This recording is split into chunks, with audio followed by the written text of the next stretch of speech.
ឃើញអ្វីវាស់បានគ្រប់ទាំងអស់វាស់គ្រប់ពេលវេលាវាស់គ្រប់ទីកន្លែងបាទជំរាបសួរពុកម៉ែបងប្អូនជាពិសេសបងប្អូនដែលស្រឡាញ់សុខភាពទាំងអស់គ្នាបងប្អូនជាវដែកវាស់នេះយកទៅប្រើប្រាស់ទៅមិនខកបំណងទេវាស់បានទាំងអស់មនុស្សសត្វរុក្ខជាតិទីកន្លែង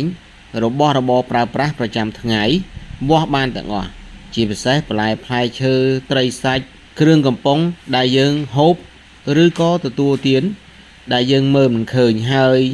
ជាកត្តាហូបទៅធ្វើឲ្យប៉ះពាល់ដល់សុខភាពមិនតែប៉ុណ្ណោះវាស់កន្លែងធ្វើការកន្លែងគេង